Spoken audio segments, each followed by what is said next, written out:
নমস্কাৰ, মোৰ নাম হ'ল অৰ্জুন মাৰ্ডি। মোৰ ঘৰ হ'ল কোকৰাঝাৰ।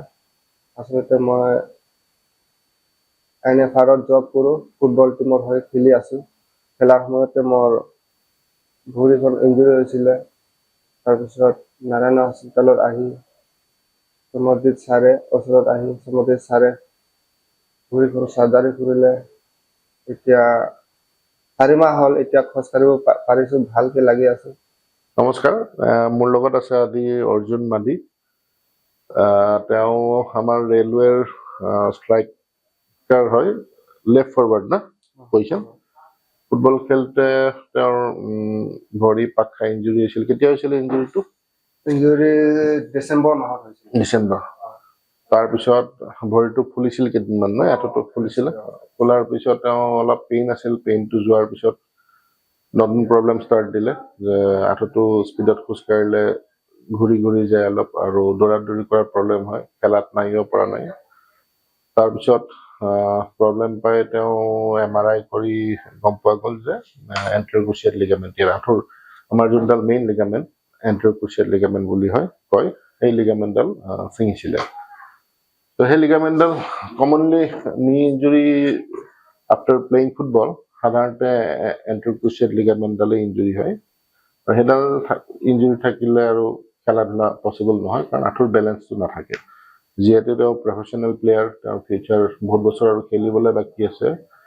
তো তেওঁ এজন এণ্টেৰ'ক্ৰুচিয়েট লিগামেণ্ট ৰিকনষ্ট্ৰাকশ্যনৰ পাৰফেক্ট কেণ্ডিডেট। তাৰমানে তেওঁ কৰিব লাগিব যাতে তেওঁ আকৌ ফুটবল খেলত যাব পাৰে, আৰু তেওঁৰ এটা ব্ৰাইট ফিউচাৰ আছে। ৰেলৱে ষ্ট্ৰাইকাৰ প্লেয়াৰ হয়।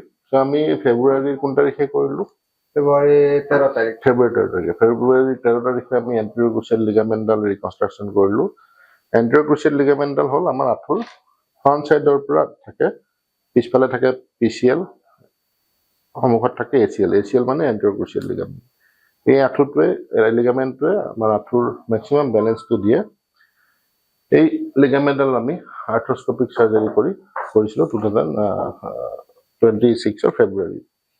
আজি জুন পালে। লাষ্ট 4 মাহত তেওঁ পষ্ট চাৰ্জাৰী ৰিহেব খুব ভালকৈ কৰিছে। যিহেতু প্ৰফেশ্যনেল প্লেয়াৰ, আমিও গাইড কৰি আছোঁ ফিজিঅ'থেৰাপিখিনি কৰি। আজিৰ পৰা তেওঁৰ অলপ অলপকৈ আমি খেল ষ্টাৰ্ট কৰিব দিছোঁ। স্পট জাম্পিং, জিম ট্ৰেইনিং যোনখিনি কৰিব লাগে স্পৰ্টছ স্পেচিফিক। আশা কৰিছোঁ আৰু 3-4 মাহত মই তেওঁক ফুটবল ফিল্ডত নমাব পাৰিম। আৰু গ'ল দিব ৰেলৱেৰ হয়, আৰু জিকিব খেল, হয় নহয়? আৰু কিবা আছে যদি কোৱা, তোমাৰ ইঞ্জুৰিৰ পিছত কি হৈছিল অসুবিধা, তুমি এবাৰ কৈ দিব পাৰিবা? পাক খোৱাৰ পিছত অকণমান ঘূৰি ঘূৰি গৈছিল আঁঠুটো, নহয়? বিষ কিমান দিন আছিল তোমাৰ? ইঞ্জুৰি হোৱাৰ পিছত আছিলে 2 মাহ মান বিষ হৈছিলে। আঁঠুটো ঘূৰি যোৱা যেন লাগিছিল ন? তাৰপিছত চাৰ্জাৰী কৰিলোঁ আমি ফেব্ৰুৱাৰী। তাৰ পিছদিনাৰ পৰাই খোজকাঢ়িছিলা তুমি? তাৰ পিছদিনাৰ পৰাই। ফিজিঅ'থেৰাপি কিমান দিন? 2-3 সপ্তাহমান ফিজিঅ'থেৰাপি লৈ কৰিলা, তাৰপিছত জিম জইন কৰিলা, ন? এতিয়া তোমাৰ জিম জইন কৰি কেনেকুৱা, ঠিকে লাগিছে? বহুত বেটাৰ লাগিছে। খেলিব পাৰিম বুলি কনফিডেঞ্চ আহিছে?